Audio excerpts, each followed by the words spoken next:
telling, verse 6, look, you're trusting in the staff of this broken reed, Egypt, on which if a man leans, will go into his hand and fears it. So is Pharaoh, the king of Egypt, to which to all who trust in him. This is the assumptions of the enemy, and they want to bring the confidence, or they want to use the words to pull down the trust which Hezekiah has on the Lord. So he's using different words. They just the enemies are assuming that he is depending on Egypt or the king of Egypt, the Pharaoh, for the help. Even in the if you read the down scriptures, it's mentioned that is depending on the chariots and the horses, but it is not so. But here, enemy is assuming, and even is putting the words like this, even though they didn't go for help. Even King Hezekiah didn't go for the help for the Egyptians. He just waited upon God. He just trusted on the God. But their assumption is that this Hezekiah king is looking forward for the help from the Egyptians. But that is not the thing. But they are telling, you are trusting in the staff of this broken reed Egypt, on which if a man leans, it will go into his hand and fears it. So that means he's comparing this Sennacherib and his people, Raksheba is telling with the message that you're trusting on the person or the king Pharaoh of Egypt. It is like a reed, broken reed. They're comparing Egypt as a broken reed, and they're putting the down their confidence. You're trusting on a broken reed, the Egypt. Even if a man leads, it will go in his hand and fears it. So is the Pharaoh, the king of Egypt, to all those who trust in him. So he's telling enemies, just pulling them down, mocking them. If it, in case if you trust in Egypt, it will be like a broken reed that will pierce his own hand. So their assumption is, enemy's assumption is that you are trusting on the Egypt. They're thinking that they are trusting on the Egypt. They're trusting on some things that the Egypt will send the army, the chariots, and all these things. They are just making fun of him. It is like a broken reed. That is what they are telling. But the things was not so.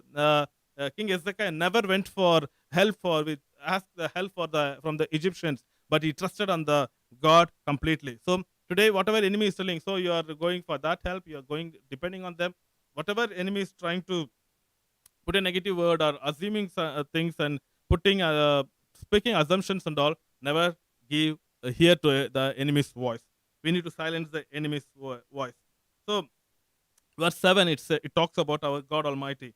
Verse 7, it says, but if you say to me, we trust in the Lord our God, is it not he who high places, who altars Ezekiel has taken away and said to Judah and Jerusalem, you shall worship before this altar? So what is enemy assuming here? Enemy is assuming that because Ezekiel, when he became the king, he bought the reforms.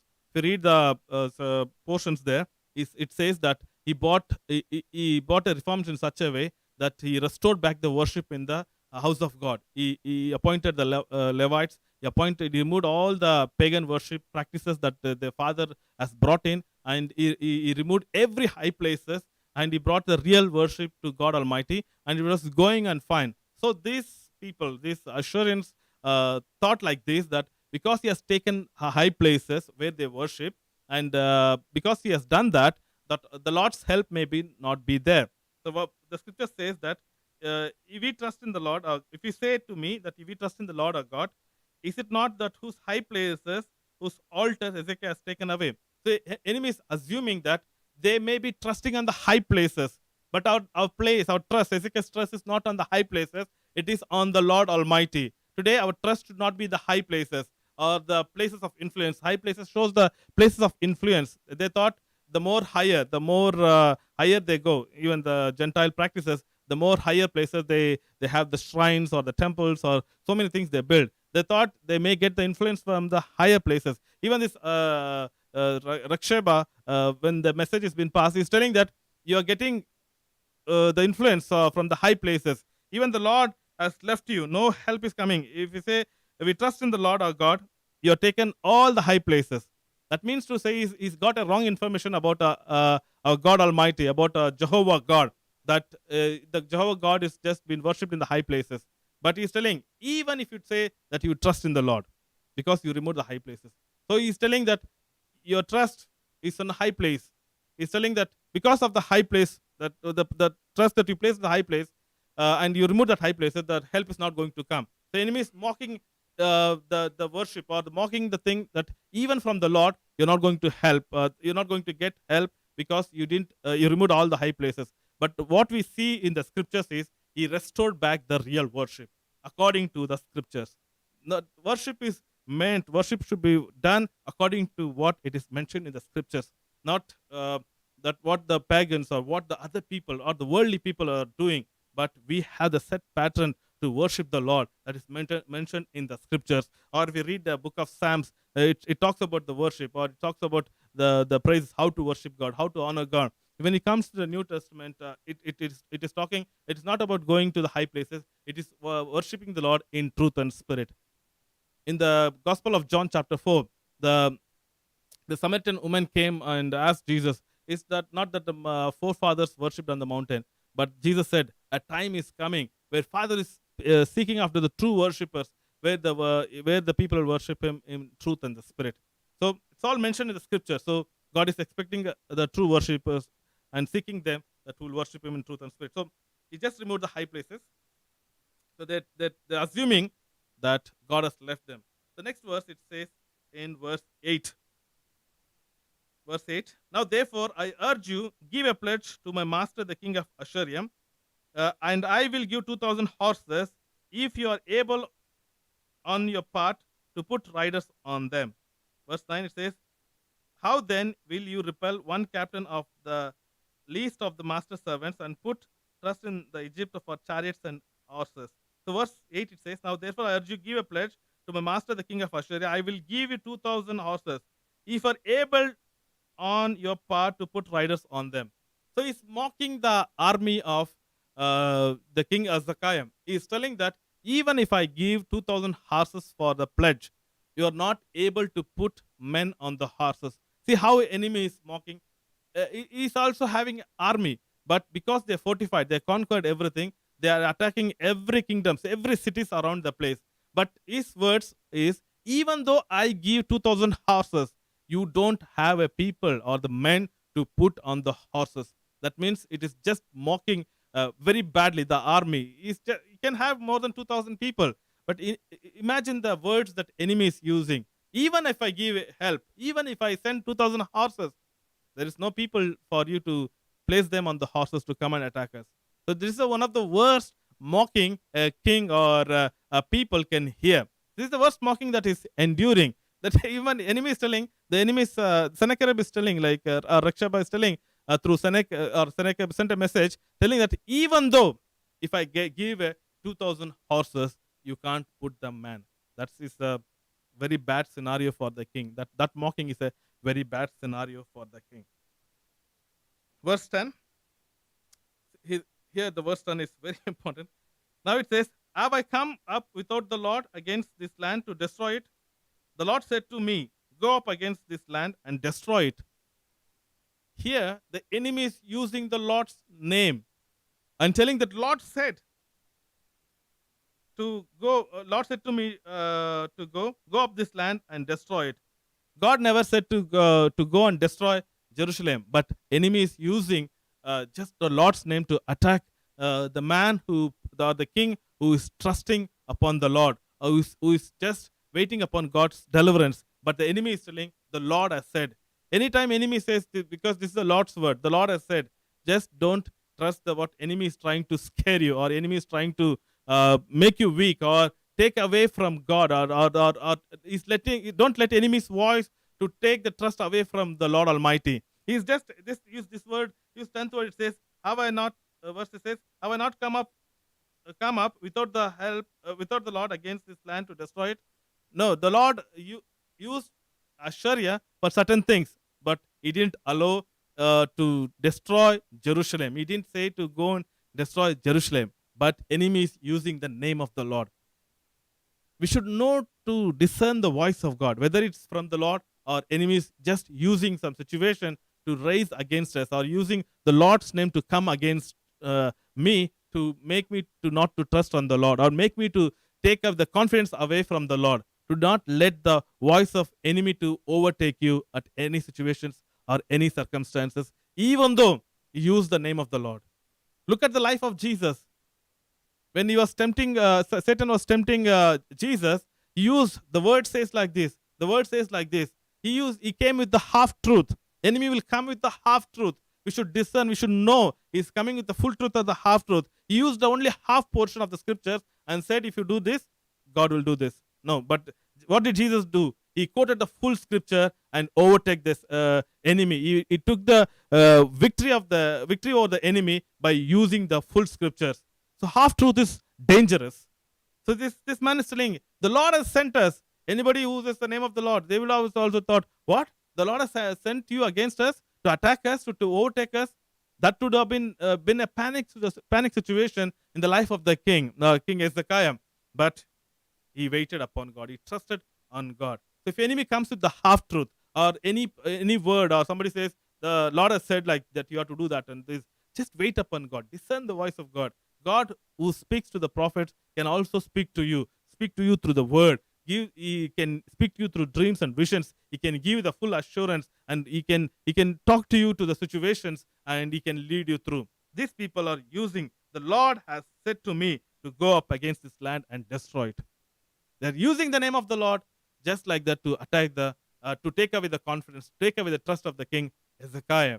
So never let anybody come in the name of the Lord and to make you, to scare you, or make you to take the trust that you have on the Lord and take you away from the God Almighty.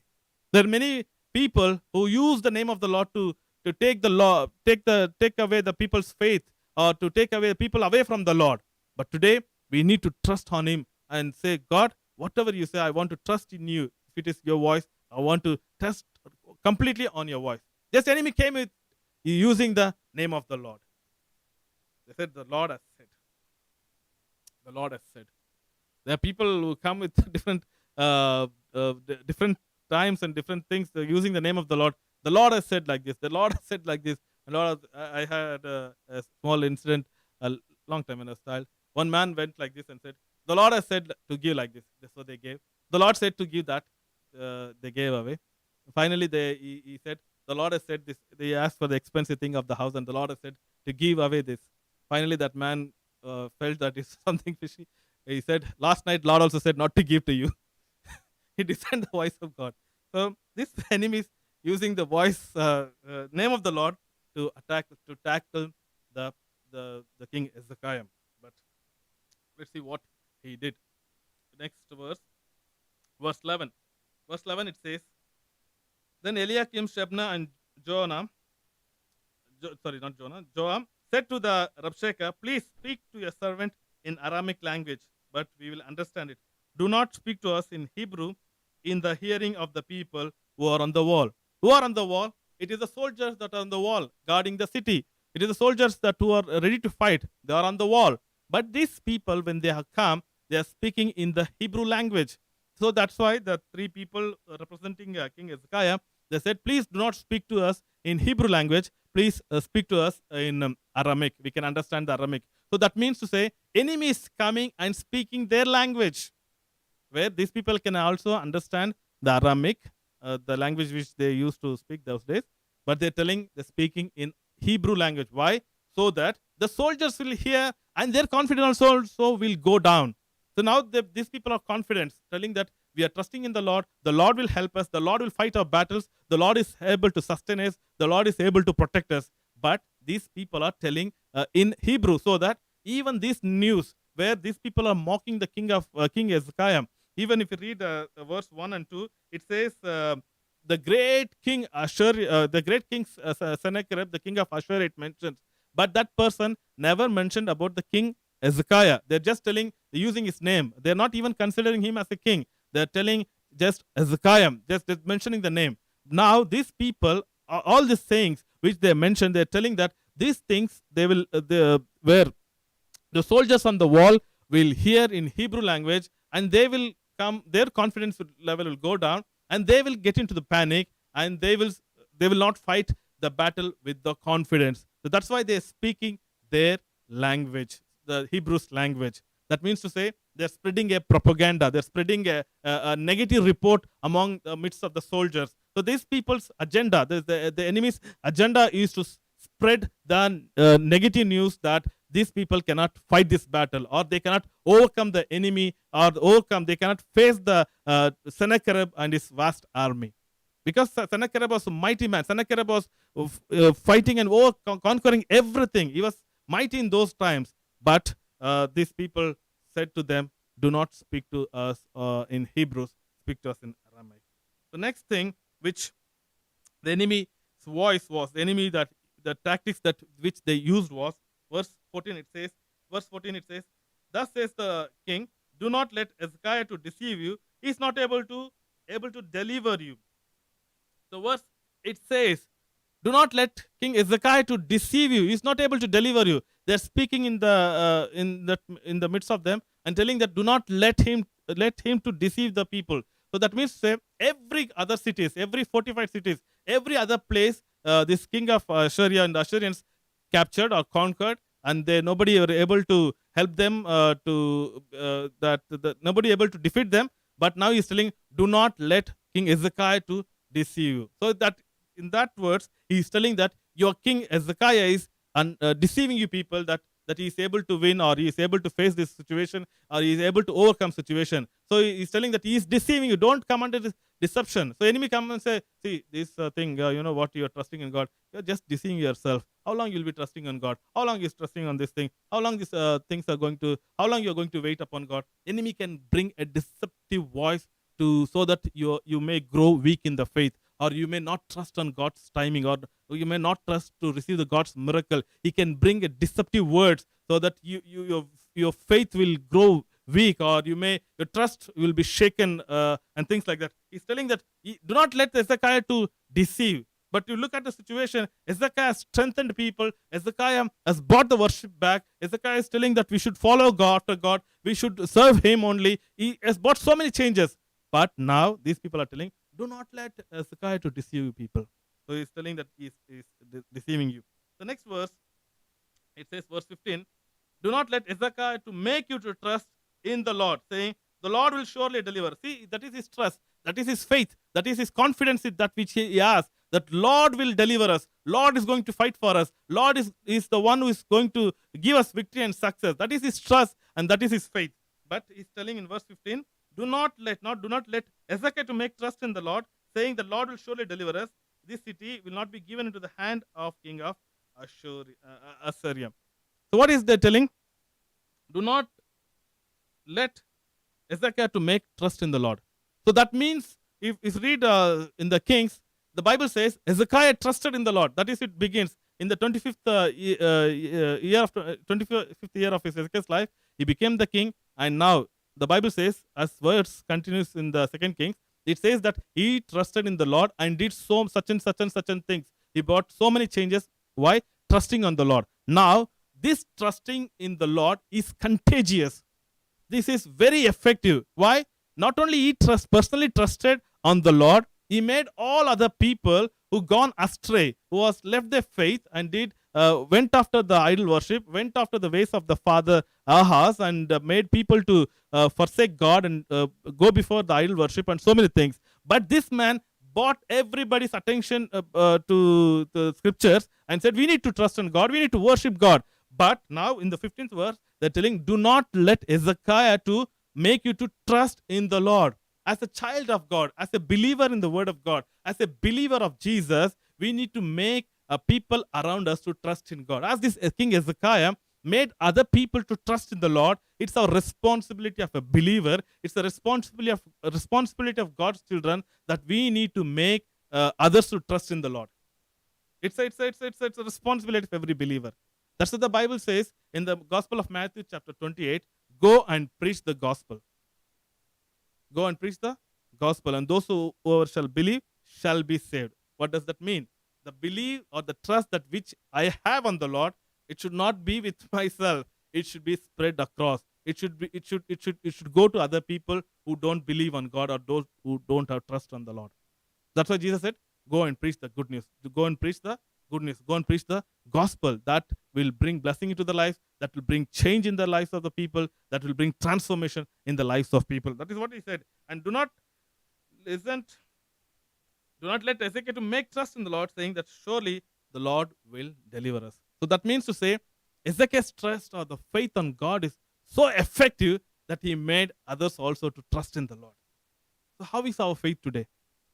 The enemy's voice is that once this fellow trusts in God, he will make others also to trust and believe in God. Today we should have that type of faith.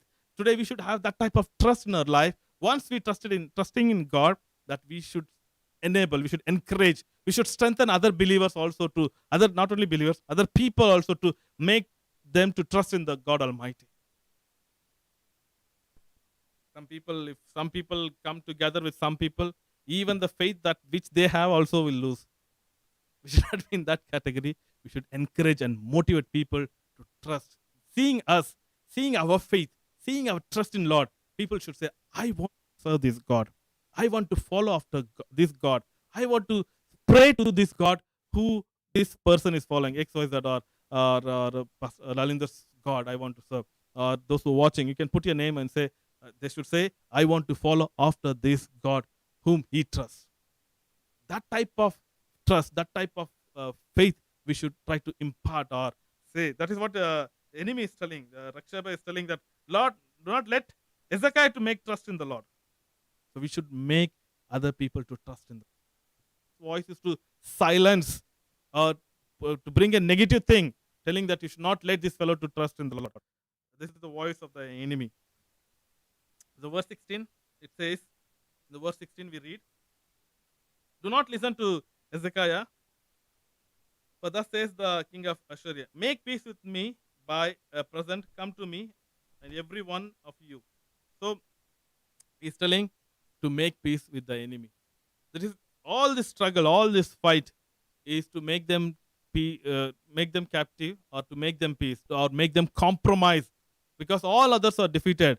So now he's telling without war, make compromise without any struggle, without any war.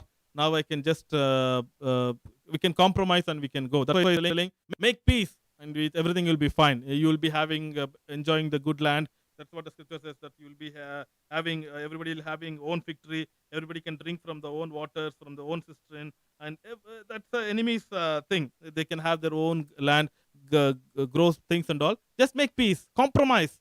The enemy is coming for the compromise. The voice of the enemy is here to. He tried so many things. Now he is telling, compromise. Let's make peace. Many people in the world living a compromised life. They say, okay, when I'm going to church, I believe in God, trust in God. When I'm in the world or office and all, I live just normal life. I don't feel like I'm a believer. When I go to church, I'm a good believer. But I'm with my friends in the office, in the other places, I'm not a believer. That's a compromised life, which God is not pleased. So look at this. He's telling, let's make a peace. Let's make a compromise. No battle, no struggle, nothing. You can enjoy your life. You can grow your own wine. You can have victory. You can drink from own cistern. You can grow in your own land and grain and new wine and land of bread and vineyards and all. So many things he's telling that you can enjoy everything. But only thing is make peace with us. Make peace. That's it. No fight, nothing. Just make peace with us. But do not let enemy to make compromise. How much struggles that you may be going through now, how much tough situations that you may be going through. But you should say, no, I'm not going to make compromise with the enemy. Whatever he's telling, hey, it's small thing, man. We can adjust the things and do it. No, I say, I'll stand for God. Whatever God does it, whatever God blesses, he's offering everything, land, vineyard and fig trees and one cistern, everything is offering. All he needs is that he wanted Hezekiah to make a compromise. They make a peace deal, which he didn't allow. After all this, he's challenging. If you read verse 8, he's giving a list of the people that he has conquered. He's telling verse 18 says, be aware lest Hezekiah pursued you, saying, the Lord will deliver us, as any of the gods of the nation delivered its land from the hand of king of Assyria. Is bringing up, even though you mentioned the Lord's name, even though he said that you are trusting on the Lord in the earlier verses, now he's telling any of the small gods, God gods, small gods. He's giving a list of places: Hamath, Arphath, Sephraim, and some other places. List he gives that any of the gods has delivered them from the hand of king of Assyria. Now he's bringing the gods in this thing, old situation. He's telling any God has delivered? No. And this God also cannot deliver you. This Yahweh God, the Lord Almighty cannot also deliver. He's bringing a challenge. In those days, when the battles are happening, in those times, in the Bible times, when the battles are happening, it is about the battle with the gods. When they conquer, they capture. They thought they conquered their god. This god, through the help of their god, they conquered them. If we read the scriptures, we can understand better. When they captured the Ark of the Covenant, they took the Ark of the Covenant and put it in the temple of Dagon. Even when this Goliath and David battle, he says, I come in the name of the Lord. I will give to the thing. He is coming in the name of the gods. So it is a battle of sort of gods. Like they said, any of the gods are saved. That means to say, King of Assyria is telling, none of their gods have saved them. None of them saved them, and nobody can save you from my hand. That is what the challenge of the enemy. So he's telling that nobody has. So for other people, nobody has saved. Your situation also will be same. Your condition also is going to remain the same. Your condition, your thing also can be the same. This is what the enemy is telling. Look at this person. Look at that girl, that territory. Look at this thing. Nothing has changed. Nobody has helped them out. So your situation also remain the same. So this, among all this, the negative words where they're trying to pull down the faith or the trust from God, or the enemy is telling that you will surely be conquered, surely you'll be attacked, surely your kingdom is going to be destroyed. Rakshaba is not addressing him as the king Hezekiah, but he's telling he's the great king Assyria. All these things, humiliation and mockings, and making fun of them, and challenging them the trust on God, challenging them whether God is on their side or not, challenging them, telling that God will not deliver them, challenging them that God will not help them. Hezekiah said their representatives to hold their peace and not to answer the enemies back. The simple thing that he said, that they held their peace and answered him not a word. Why? The king's command was, do not answer them. So when enemy comes with this all sorts of challenging things, all sorts of mocking, all sorts of making fun of your faith, fun of that because you serve God, fun of because you're born again, because you're baptized, you're Holy Spirit filled person, Holy Spirit filled believer, and he is using all these mockings to take away from God, or to take away from the trust that you have on God. Do not answer them back. The best thing is to hold your peace. It will be challenging. It will be tough when they're mocking at you. They're mocking at your faith. They're mocking about your strength. They're mocking about the strength of the army. They say, even if I give 2,000 horses, you don't have a person to place on that horses. That means he's challenging the army, the strength of the army. He's challenging, he's questioning about his strength. He's telling that even if you bring help from the other country or from the Egypt and the chariots and the horses, you cannot win over me. That's the fact. That may be the fact. That may be the present scenario. That may be the present situation which King Hezekiah is going through. But the fact, that side of the fact is, God is above, who is watching all this situation. So when you come through this situations like this, hold your peace. The best thing that you can do is trust in God and hold your peace. Do not answer back. When you answer back, he may humiliate you more. You may mock you more. You may put you down to the level that you can't rise up. But what King's command was, the person who trusted in God, the person who understands that he can fight for us at any point of time. You may say it is the end of it. Tomorrow I don't have any hope. But that is the situation they came in. But he said, hold on. Don't answer them back. So today, don't answer the enemy at his face. Just wait. Hold on. Trust on God. He is able to do great and mighty things. These people who challenge so many things, I want to say their end. I want to say how God intervened, how the divine intervention happened in the situation, how God smashed them all at one night. It all takes one night for God to intervene in a situation and turn around, to bring a turnaround in your life, my dear beloved brothers and sisters. That one night of God's divine intervention, one night of that miraculous touch, one night of God's miracle can change the situation just like that. Hallelujah. Verse 22, it says that Eliakim son of Hilkiah, who was over the household, Shebna, the scribe, Joab son of Asaph, the recorder, came to Hezekiah with the cloth stone and told him the words of Rabshakeh. They couldn't hold it anymore because the king said, hold your peace. And they came to King Hezekiah with the cloth stone.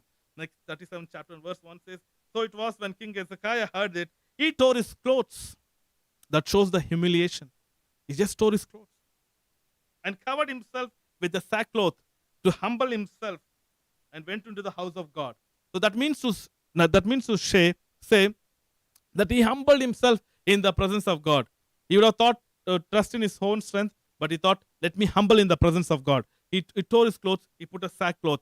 So in those days, in the Old Testament, it shows when they're putting the sackcloth, that shows that he is humbling himself in the presence of God. He's trusting in God, or he's in the fasting and things like that. He tore his clothes. But the modern day, as the Bible says, they tore his clothes to show the signs of humility. There are people who just wear the torn clothes and walk around, telling that it's a fashion. But in those days, it is like a just to show the humility or humbling experience in the presence of God. The Bible says he put a sackcloth, went into the house of God. That is the best place. House of God, the temple of God, or in other way, the presence of God. Seeking the presence of God. Walking into the house means asking God's help, seeking the God's presence, or prayer. It shows the prayer. It shows that he's praying, he's seeking after God for the help when there is very tough, when going through the tough situations. And the Bible says, then Eliakim, who was over the household, Shebna the scribe, and the elders, and the priest covered with sackcloth to Isaiah the prophet, the son of Amos, and said to them, this is what the Hezekiah said, that this day is a day of trouble and rebuke and blasphemy. For the children have come to the birth, but there is no strength to bring them forth. So he's telling this is the day of trouble, that rebuke and blasphemy. So enemy is blaspheming them, they're rebuking them, and it's a day of trouble. If you read Psalms 50 and verse 15, Psalms 50 and verse 15. Let's turn our Bible to Psalms 50 and verse 15. It says like this, verse 15. Call unto me in the day of trouble. I will deliver you, and you shall glorify me. That is what they applied in their lives. That is what the scripture says. Call unto me in the day of trouble. I will deliver you, and you shall glorify. What did Hezekiah use for the rebukings which he heard, all the mockings, all the humiliations which he heard from the Raksheba and his men? The Bible says, call unto me in the day of trouble. They are in the day of trouble. They are in the trouble all over the place. All the enemies attacked, surrounded them, and they can't go in. They have all the fortified cities. They can't go out and they can't come in. But the Bible says, call unto me in the day of trouble. I will deliver thee. So if you are in the day of trouble, whenever there's a day of trouble that you see that this day I am landed in the day of trouble, the Bible simply says, call unto me in the day of trouble. In our normal days or the ordinary days, you may be not calling God on the God's name enough. But when you are in the trouble, one thing to remember is to call upon the Lord. That is what the scripture says, in the day of trouble. Hallelujah. In the normal days, you may be not calling God on the name of the Lord or on the Lord enough. But in the day of trouble, the best thing to call is in the name of the Lord. Just seek him in the day of trouble. The Bible says that I will deliver you and you shall glorify me. And deliverance is there, right there. And the Bible says when we call upon the name of the Lord, he will deliver us. He will deliver us. He will, when the day of trouble, when the day of sickness, day of problems, the day of when you're feeling low, call upon the name of the Lord. And the Bible says he will deliver us.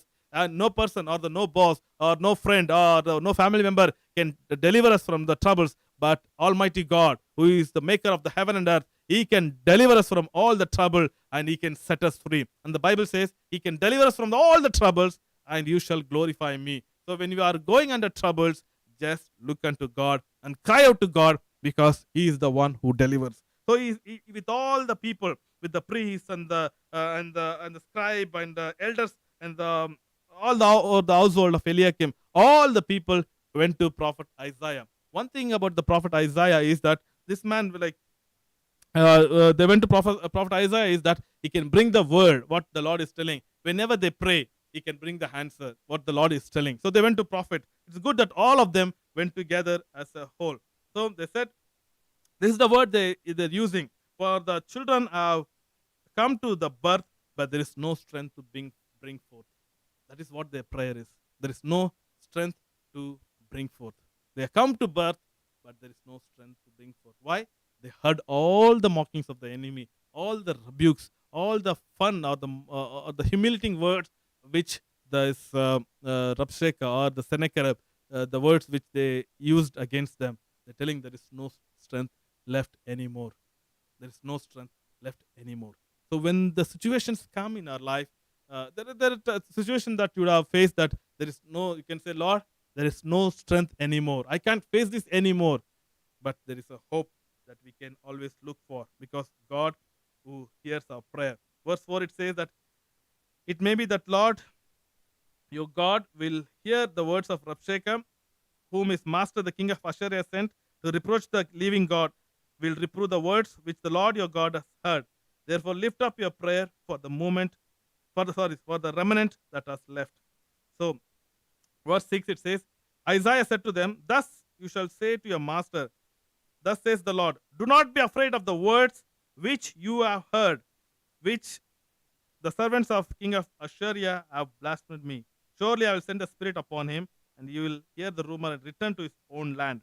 The Bible is telling when they prayed as a people all together, elders, scribes all together, when they prayed, the answer came, do not afraid of the words which you have heard. Hallelujah. Today, if you heard any voice of the enemy and that made you to fear, or that maybe put you in trouble, or made you to not to sleep in the night, or troubled your lot, or troubled your spirit, the Bible says when you pray to God, when you go to the presence of God, when you go to the house of God, when you lift your hands, when you seek the God's face, and the answer has come at the moment, it says, do not be afraid of the words which you have heard. Today, if you are hearing any words that is making you afraid, do not fear, my dear beloved brothers and sisters. I want to encourage all those who are watching this sermon. I want to encourage and strengthen you to the word of God, that do not fear for the words of the enemy. It may be telling that they're going to fire you from the workplace, or they're going to reduce the salary, or going to you may be losing job, the fear of losing job, or any situation, or the fear of this pandemic, fear of this virus, or the sickness, or the doctor's report, or anything. Do not be afraid for the words that thou hast heard. Do not be afraid of the words which you have heard, because the Lord is going to fight. So that time, the Bible says Rakshaba returned because this guy was attacked by the Ethiopians, so he went back. But he sent a letter again. What was the letter that was sent? That verse 10 of 37th chapter. Thus you shall speak to Hezekiah, the king of Judah, saying, do not let your God in whom you trust deceive you, saying, Jerusalem will not be given into the hand of the king of Assyria. So he's telling that even though he went for that momentary time, he's sending a letter, do not let your God to deceive you. What was the 36th chapter he was telling to the people? He's telling, do not let King Hezekiah to deceive you. He's telling to the people, don't let the people to deceive you. Now, Sennacherib is writing a letter telling, do not let your God to deceive you. He's taking this fight directly, telling to God that he's going to deceive, he's going to be deceived by God Almighty. That means it's a battle of God. So he's blaming God. He's telling, do not let your God to deceive you, in whom you trust you. So he's trusting in God. So what is the best thing that Hezekiah did was verse 14. Verse 14. Hezekiah received the letter from the hand of the messenger and read it. Hezekiah went up to the house of God and spread it before God. Verse 15 it says, Hezekiah prayed to the God, saying, O Lord of hosts, O God of Israel, the God one who dwells between cherubim, you are God, you alone, of all the kingdom of the earth, that you have made heaven and earth. Incline your ear, O Lord, and hear. Open your eyes, O Lord, and see, hear all the words Sennacherib, who was sent to reproach the living God. Now he's reproaching the living God. That's why he's telling, do not let the God whom you trust to deceive you. So now he took that letter and went into the house of God and spread it in the presence of God. Today, all these mockings of the enemy, that's why even the king Hezekiah said, hold your peace, do not answer him back. So whatever the enemy is mocking you, whatever enemy is telling that you can't do it, you will not succeed, you will be a failure, you will not be able to do it, you will not be able to overcome, all these mockings, do not face or do not how to overcome, or do not plan anything by yourself. Take that thing, or take that. What did he do? Took the letter and spread it in the presence of God. Whatever the letter you receive from the enemy, whatever you get it, just spread it before in the presence of God. Spread it before God, and He will deal it however He wanted to deal it.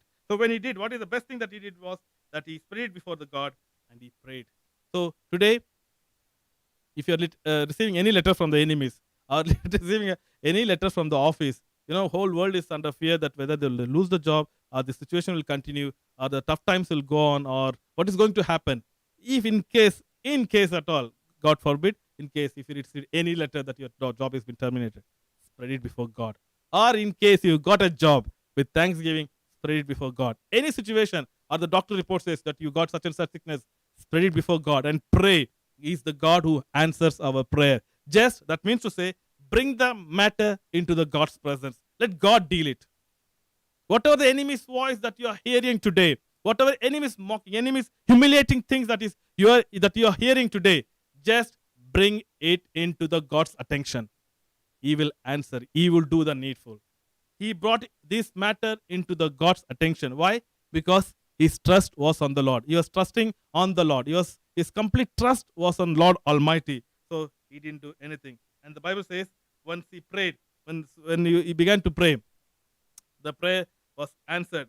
Verse 29th of 37th chapter, it says, now God intervened in a situation, and God is telling, because your rage against me and your tumult have come up to my ears, therefore I'll put my hook in your nose and my bridle in your lips, and I will turn you back the way which you came. What a wonderful scripture. This is the Lord speaking.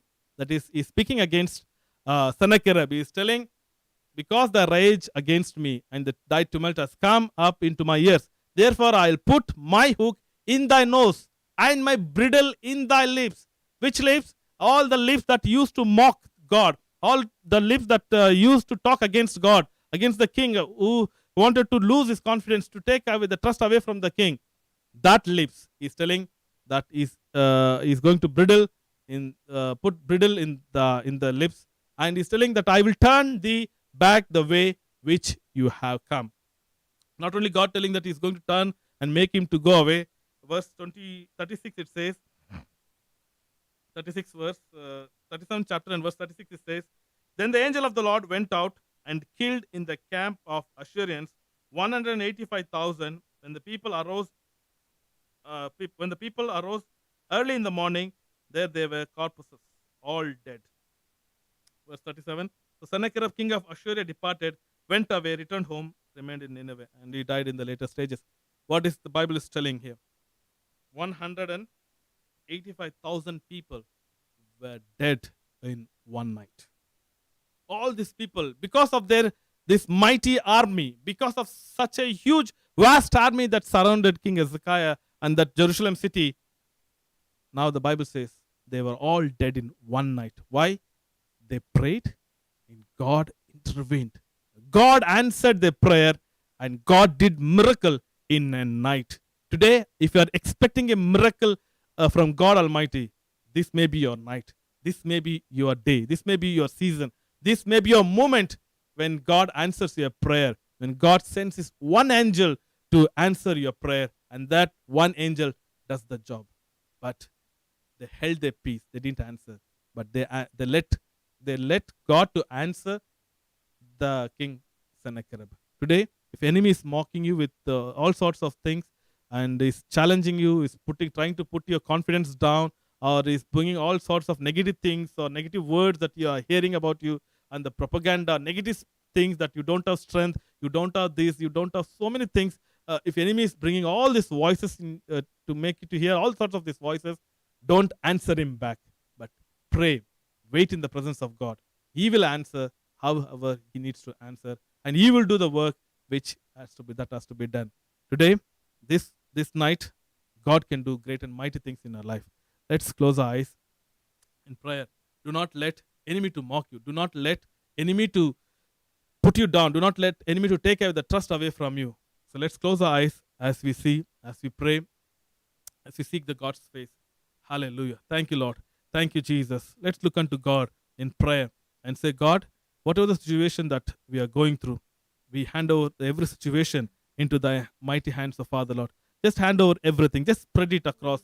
Just spread it in the presence of God. What enemy is bringing, what the thoughts the enemy is bringing, what the things that enemy is scaring you, just bringing the thought that is troubling you, just spread it across in the presence of God. Just spread it before God. Just as Hezekiah, spread it in the presence of God. Spread it in the presence of God.